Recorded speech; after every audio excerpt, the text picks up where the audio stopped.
in the restaurant business. Been in the restaurant business for many years, but I've had a bookstore now for about 20, and still the workplace. I mean, we see all kind of people.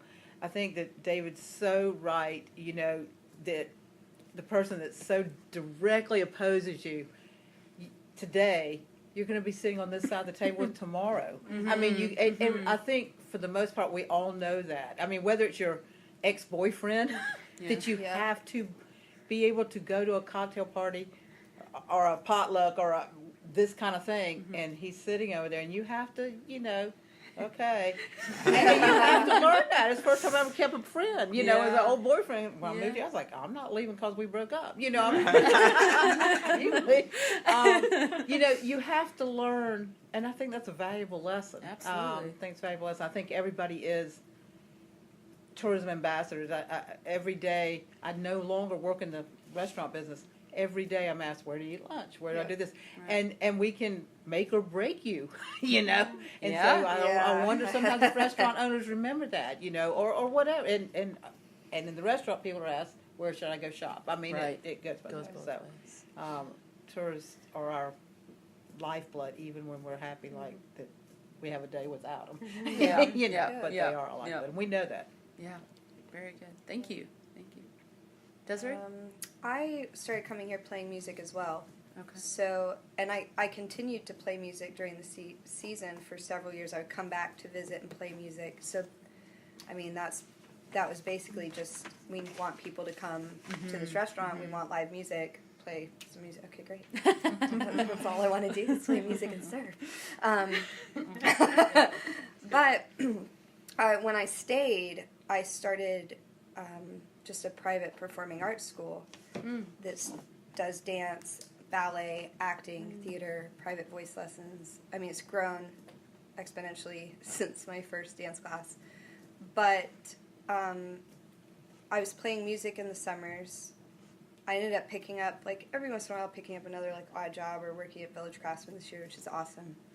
But in the winter, I work the most, and I work with the local population. And so I get extremely affected by how well the tourism was. Right. In the year before. Because if the tourism wasn't great, well, then I've got half of my students not able to pay for classes. Right. So I kind of was able to sit on two sides of that. And I agree. I think we're all ambassadors of the island and of each other and of each other's business, and we're kind of caretakers of each other's livelihoods all the time. Yeah, that's a good way to put it. Which is a little daunting. Yeah, that's a lot of weight on your shoulders. But it is. I mean, and that's in what we do with Ocracoke Alive. We're heavily involved with the school system, but we also do a lot of work in the summer with shows and productions, so that people aren't leaving to go find evening entertainment or shows somewhere else, that we can actually keep the business here, that they stay in hotels, that they eat here, that continues. So, I mean, I think that's all a part of that. And our organization is a great example of having to balance that line. Like, we want to provide the stuff in school, but that tourism is a heavy lifeline to make the community have opportunity and growth and heritage. Right, that doesn't just disintegrate. Yeah. Thank you. Ray? Hey. I think I'm a little bit unique compared to the rest of the crowd here. One, I'm actually looking to consider to start a business venture. And if I like trying to start a business venture, do I still qualify for the ship here? Sure. Okay. I'm going to quote you on that. But I've come here for many years, me and my wife, and I've gotten friends to join us that have gotten the fever, and some who join us every year now. It's a place I've always loved. I also understand that to visit for a weekend or 3 or 4 days or entire week is a heck of a lot different than living here. So I'm not fooled in that respect. But I am looking to create a business And so in doing so, like most businesses here on the island, it's going to be a seasonal time period involved. And so my concerns in regards to seasonal workers, in regards to pay, in regards to housing for me, which is right now has been the biggest obstacle I've run into, is where the heck am I going to stay? But it's something that I was hoping to get some insight this today and tomorrow. And as technically, I guess, a seasonal worker, and then tomorrow as technically as a business owner. Okay. So Great. I think I qualify for both. I won't make your Spanish speaking one because I don't speak no Spanish. It's all right. But 2 out of 3 is pretty good. Right? But I also understand that it is a small community, and I'm used to small communities, and there is inner dynamics that you guys have talked about, especially in a small community.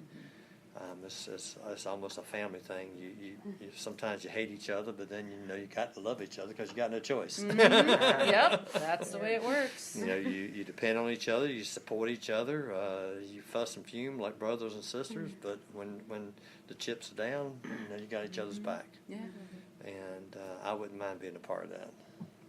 that's great. That's great. Thank you, Ray. Elizabeth, you want to bring us home with this one? Well, the place that I interact with tourists the most is at the Fish House Okay. at the Ocracoke Seafood Company. Okay. And so I work there and it's a seasonal business. And behind the counter in the retail I knew you space. looked familiar. You That's know? where I've seen you before then. All right. And- Okay. And that's been a wonderful experience. I've had a Yeah. really good experience working with people, and it's really brought home one of the reasons that I was attracted to Ocracoke, and it's that people who visit here as tourists, particularly repeat visitors, are here because they sense the community, the strength of the community here, and they want to talk about it, and they want to know about it, and they want to feel like they're a part of it, and they show up year after year, and they bring their families, and they bring their grandkids, and they bring their dogs in, and it's an important part of their experience, and they want to talk about everything. They want to talk about the old people that they visited in the shop down Lighthouse Road, and their shop's not open anymore, and they want to know all about them, and they're dug in much more so than I had realized so many tourists are. And they count on a lot of things. They count on the fish house being open, and they count on, you know, us chatting up how to fix seafood, and, you know, telling them, you know, where to go and get shoes because 2 of their 4 kids forgot to bring shoes with them. You know, those kinds of things. So